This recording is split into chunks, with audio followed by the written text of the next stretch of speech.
రక్షణ అంటే నూతన జన్మ. రక్షణ లేదా నూతన జన్మ అనుభవం కలవాడే క్రైస్తవుడు. రక్షణ 4 మెట్లలో జరుగుతుంది. 1 మారు మనస్సు, 2 పాపక్షమాపణ, 3 బాప్తిస్మము, 4 పరిశుద్ధాత్మను వరముగా పొందుట.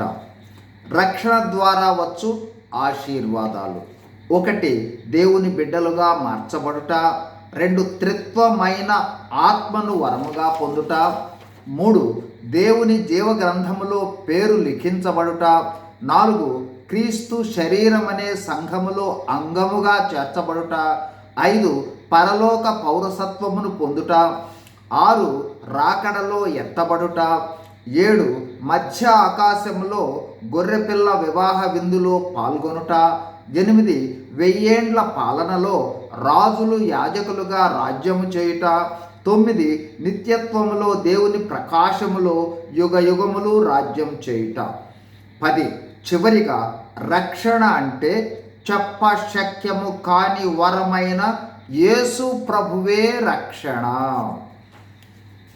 రక్షణ 3 దశలలో జరుగుతుంది.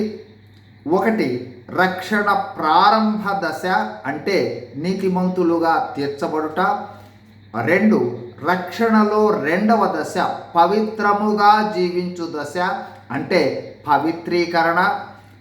3వ దశ రక్షణ ముగింపు అంటే మహిమలో ప్రవేశించుట అనగా మహిమీకరణ లేదా రాకడలో ఎత్తబడుట. ముగింపులో మనము గ్రహించవలసిన సత్యము, రాకడలో ఎత్తబడితేనే మన రక్షణ అని అర్థము.